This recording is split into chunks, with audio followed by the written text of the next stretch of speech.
does what? PC does amazingly thin designs. PC does what no PC has done before. Does yours? Bring home the classics. Get a Coca-Cola glass when you add 29 pesos to any meal. Collect all 6. Only at McDonald's.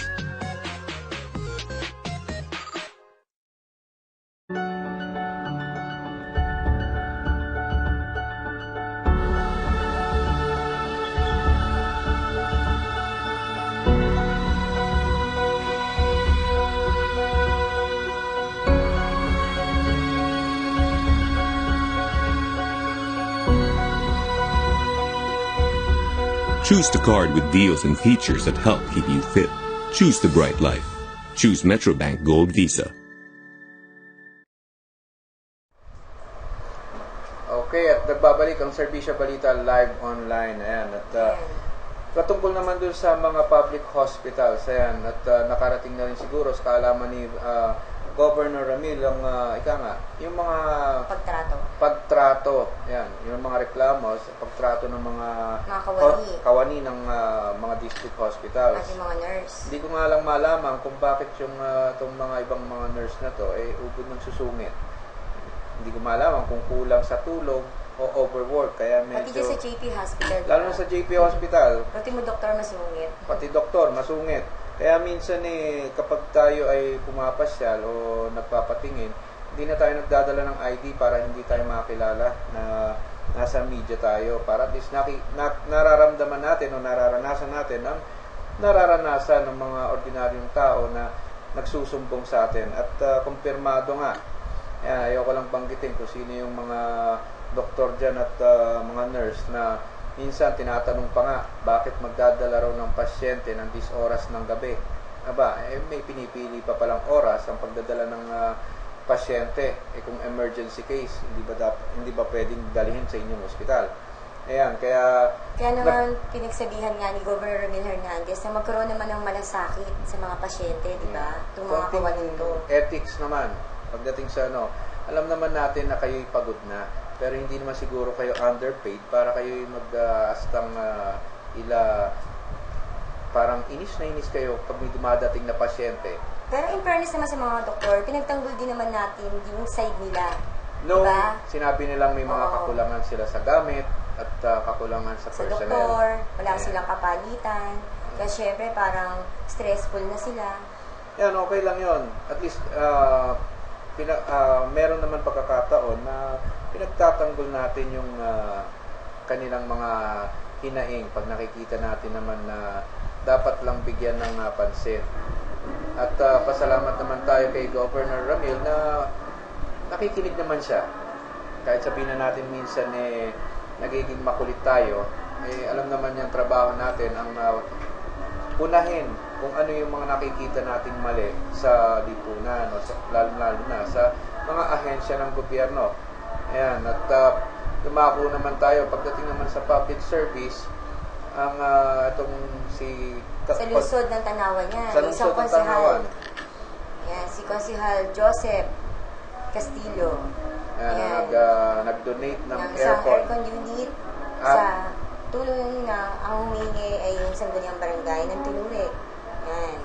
Ay donate niya sa tanggapan nila Konsehal Dominador Rima, sa Gabito Llanto, Menchi Perez, at syempre si Secretary Telma Rosales.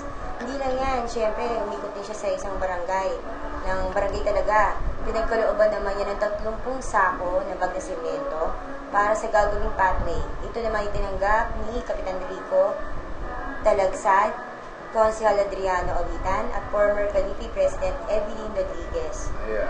At siyempre, sa pagkakataong yan, masasabi natin na itong mga public servants natin talagang nagsisipag. Ayan, manang-manang yan, syempre kay Mayor Don na hindi, di ba? Yeah. Pero sana naman, wag naman yung kung kailan malapit na ang eleksyon na naman, kaya nagsisipag ang mga public servants na to. Kaya nga, pakitang gilas. Pagdating naman ng pagkatapos ng eleksyon, ayun, si Bata na, nagtatago na naman sa kanilang mga constituents. At tanggapin naman natin ang pag-uulat mula sa kasama natin sa NCR.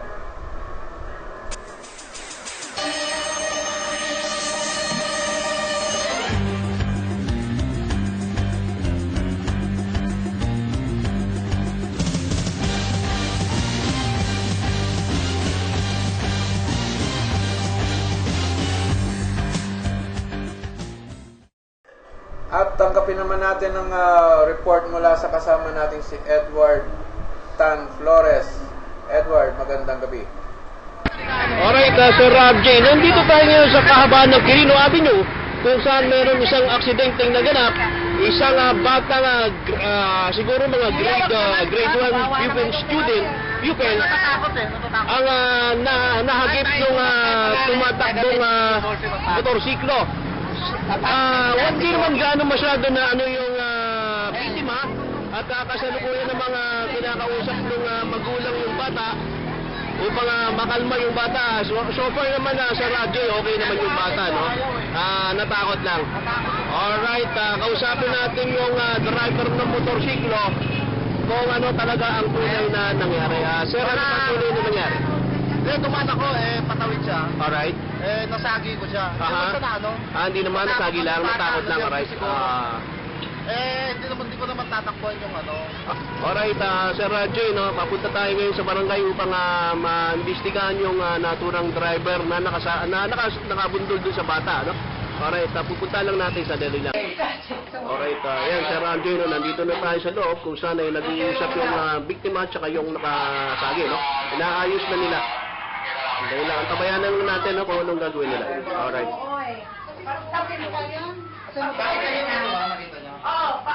Tatawid siya, naka-dito siya eh. Oo, dito siya naka-take.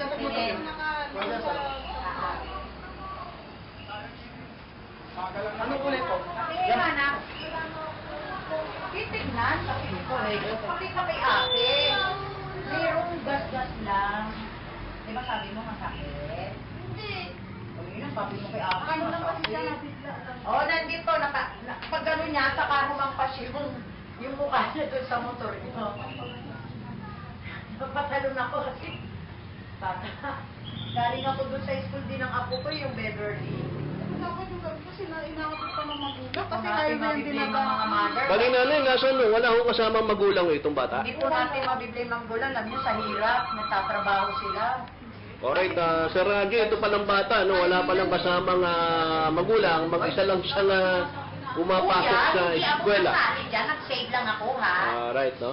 Ayan, no? Nahihiya yung bata, mahihiyain no sa camera. Mukhang okay naman no yung bata, Sir Rajoy. Sinave ko lang yan, kuya, ha? Ito mga Sir Rajoy, nakita naman natin kung paano umaksyon ng tao dito sa Barangay Gulod, ano? Talagang instant. Oo, yun. Asa sila ano? Ikaw. Ayan. Sila Rabe. Rabe. Ay, hindi ko po alam eh. Ano dito? Bakit ko ng mga card ng apo ko dyan sa Beverly, ay ako nakakita eh. Bakit nga rin di ba yung naalam pa? Buti, hindi na ano maiging mo kanya, no? Kanina lang ako na kasi nabigla. Asa na anak namin mo? Ayan, Sir Rajoy, kitang-kita naman natin kung paano asikasuhin ng staff ng Barangay Gulod ang aksidenteng nangyari, no? Yan, maaasahan natin, ano? Hindi kagaya ng iba dyan, eh. Talaga naman. Alright. Sa tapat ng... Diyos sa may kanan. Banda. May tuturo mo ba? Yung ID mo daw, anak, nasaan? Saan ID mo lang?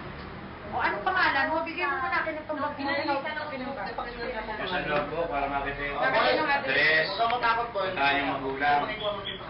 Matakot ka kami na. Ano siya na Bata. Bilya, ano ba yung anak? Bilya...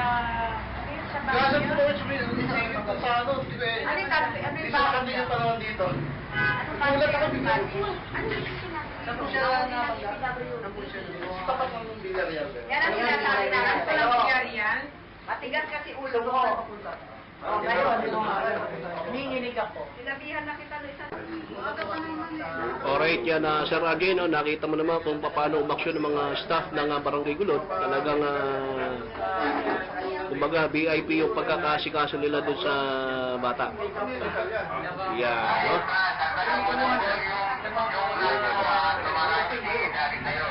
Yan, Sir Rajoy, no? Eh, tayo sandali lamang dito sa loob ng Barangay Gulod. Napaka-busy. Parang tayo kung inuhuli. Ay, talaga naman, no? Sir Rajoy, no?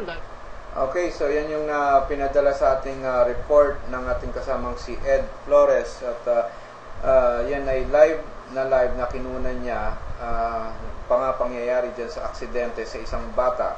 Ayan, at hindi niya pwedeng i-live ngayong oras na to, kaya ang report niya ay pinadala na lang niya kanina through email.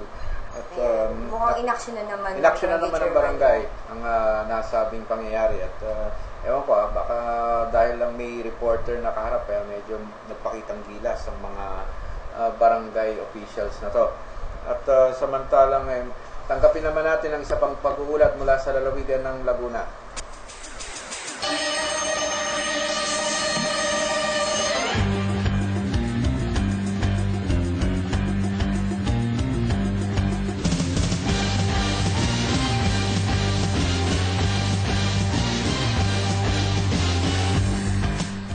At tanggapin naman natin ang pag-uulat mula sa lalawigan ng Laguna sa kasama nating si Levi Tatad. Levi, magandang gabi.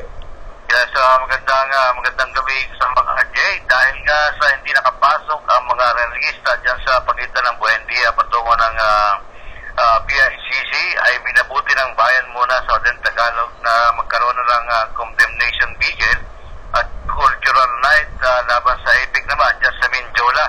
At nagsimula nga ito kaninang alas 6 ng gabi, kung saan nga pinapahayag nila yung pagtutol sa nasabing EPIC na naganap ngayon, yung Asia Economic Conference, na kung saan nga yung Asia Pacific Economic Cooperation, kung saan nga ay wala raw itong epekto sa mga manggagawa sapagkat mga high-polluting job daw ang sinasabing makikinabang dito ay yung mga graduates sa mga matataas na kuleyo. Samantalang may iwanan daw dito, ang lugi-lugi ay yung mga magsasaka na kung saan daw hindi pagtutuunan ng pansin ng Remeng Aquino yung nasabing programa, lalo na dyan sa pagkundina ng mga Luba tribes na nagsasagawa pa rin ng kilos protesta, kung saan pinapahayag nila kung bakit ginagawa sila ng mga lupa at di umano sa dito lamang yan sa panahon ng Remeng Aquino. So yan ang ating kaganapan pa rin dyan sa EPIC at mula pa rin dito sa lalawigan ng Laguna na matahimik naman sa buong Kapuluan.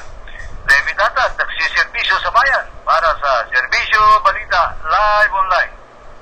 Okay, maraming salamat kasamang Levi. Alam mo, kaya tahimik daw dito sa Laguna. Wala tayong police report na text message na natatanggap. Mukhang news blackout na naman. News blackout na naman. Panawagan kay Police Provincial Director, Police Senior Superintendent Florendo Saligao. Baka pwede namang patapik-tapik muna yung inyong PIO. Wala na naman kami natatanggap ng mga police reports. Baka naman lahat ng inyong kapulisan ay nasa ginawang contingent dyan sa pagbabantay sa APEC. Ayan, at malapit na matapos ang nasabing conference, malaman natin kung ano ang magiging kahinatnan o ang kapalit na sinasabing 10 bilyong pisong inilaan para dito sa APEC.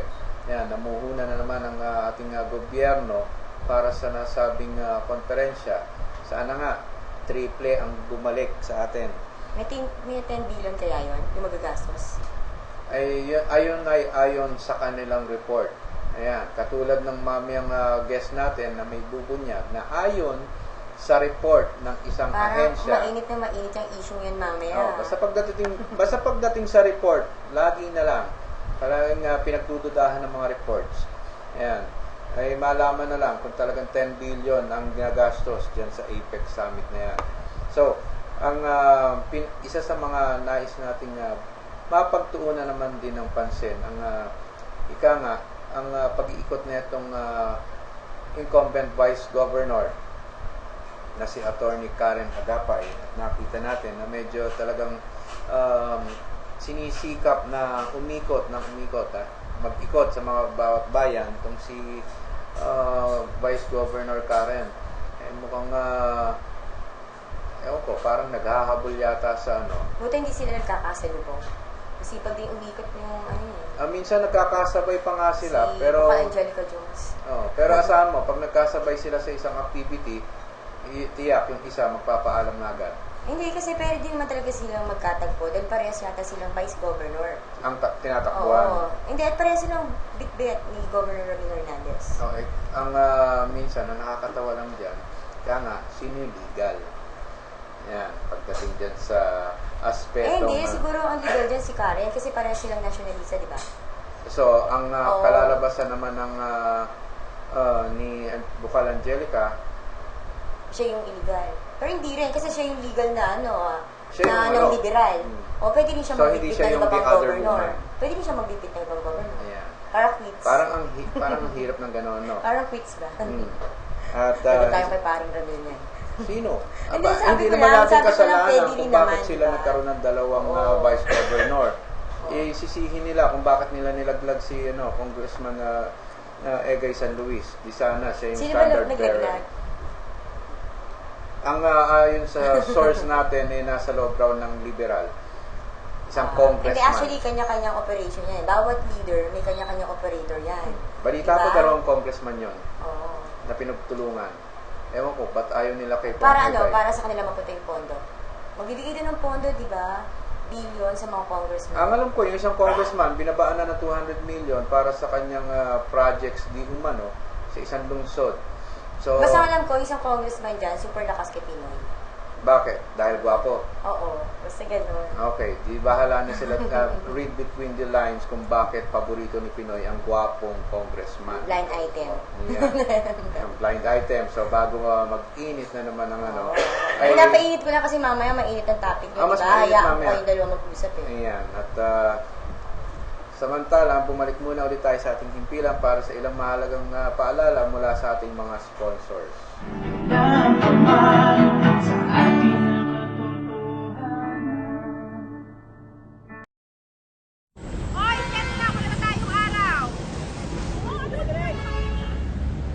Halika, kape tayo. Alam mo, heartbreak lang yan. Malayo sa bituka. Oh, nag-move on na yung tricycle, oh. Ikaw, kailan?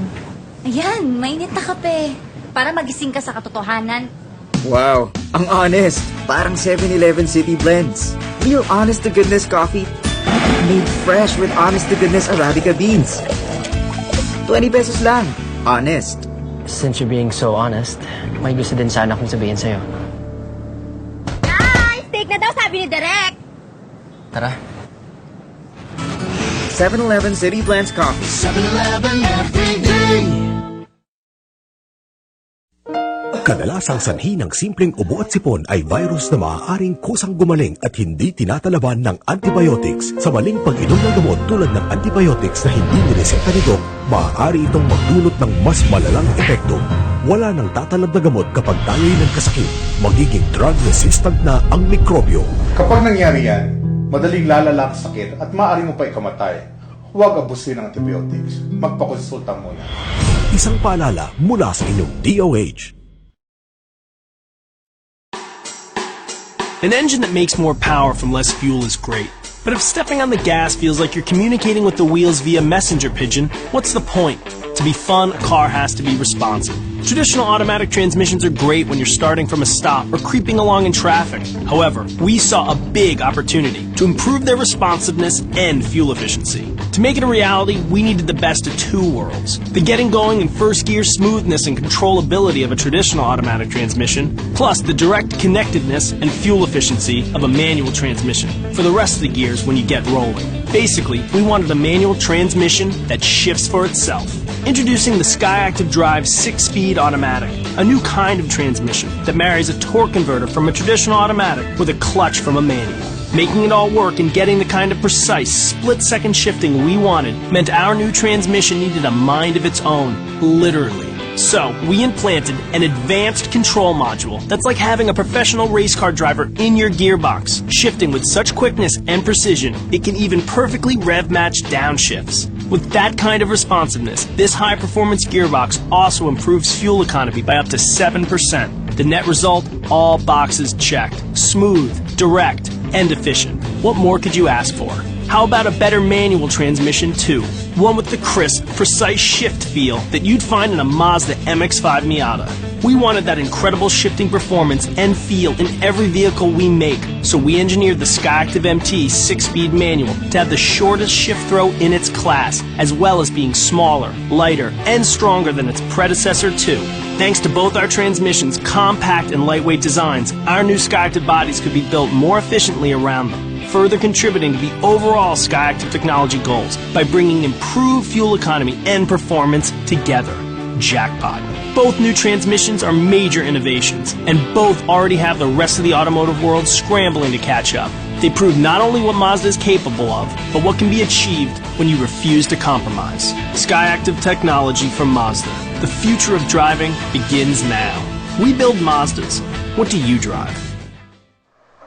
Okay, at nagbabalik ang Serbisyo Balita Live Online, at sa segment natin ito ay kasama natin ang pinag-uusapan, ang kilalang kilala at kapuri-puri ng bayan ng Los Baños, ang kanilang masipag at talagang may puso para sa mga mamayan, si Konsehal Norbin Tamisin. Magandang gabi sa iyo. Magandang gabi rin, Kuya RJ na lang ang tatawag ko sa iyo. Sige. Hindi naman nagkakalayo edad natin. Ayan, hindi naman halata. Anyway, so sa pagkakataong ito ay katulad ng nasabi natin kaninang sa pagbubukas natin ng ating programa, ay pinaalala natin yung naging usapin hinggil dito sa may kontrobersyang nangyayari dito sa Laguna Water District. So, sa pagkakataong ito ay nabalita na natin yung inihain na petition for TRO laban dito sa Water District na to ay nagkaroon na ng kaganapan at tinatigan na ng korte. So sa ngayon, nandito ngayon tayo at kasama natin live na live ang ang nagsulong ng petition para mabigyan ng TRO hinggil dito sa isang maanumalyang transaksyon na niluluto ng Laguna Water District. So, Konsehal, nasa iyo ang ang pagkakataon niya upang ikwento mo nga kung ano yung itong nasabing anomalya sa loob ng Laguna Water District. Alam mo, Kuya RJ, even before, marami na kasi sa atin nag-PPM, nag-text, nakakausap natin sa lansangan, sa palengke, at ang laging sinasabi, Konsehal, bakit sa pribado ang ating Laguna Water District? Bihira pa nga nakakalam na yan ay Laguna Water District at ang alam nila ito ay Los Baños Water District. So tayo ay nagsalisik muna. Alam naman, hindi naman tayo po pwedeng basta-basta kumilos ng walang tamang pag-aaral. At wala rin tayong kinalaman, miski ang ating mga kasamahan sa konseho hanggang sa pamalaang bayan ay hindi ko rin masasagot. Kaya po tayo ay sumulat noong September 23. Sinasabi natin na we are calling for a transparency sa Laguna Water District upang malaman naman natin ano ba ang meron doon. So, ini-invite natin sila o willing tayong pumunta o sila man na magkaroon ng forum, open forum upang malaman ano ba itong mga sinasabi ng ating taong bayan na meron daw niluluto, nabalak. Binabalak na isa pribado ang operasyon ng nasabing water district. Subalit, ilang araw, pagkasagot nila, sinasabi lang nila ay lahat ng ilang ginagawa ay naayon sa batas. So, dahil po doon, tayo muling sumulat at humihingi na po tayo ng mga dokumento. Dokumento na magpapatunay na talagang ano ba ang ginagawa nila. Subalit nung sila po ay sumulat at tumugon sa ating katanungan, sinasabi po nila na inihahanda lamang, kaya sumulat ulit tayo, nagdidiman po tayo, at sinabi naman nila na dinala pong usapin upang humingi ng legal na opinion sa GOCC. Dahil po dyan, ay nag-final demand tayo na after 5 days, that was at October 21, tama po, nung hindi pa nila gagawin yan, ay magpapile na tayo ng sinasabi nating injunction upang mailabas ng mga dokumentong hinihingi natin, sapagkat naniniwala ako na wala naman kadahilanan para hindi pa alam ito sa taong bayan, sapagkat ito ay gobyerno.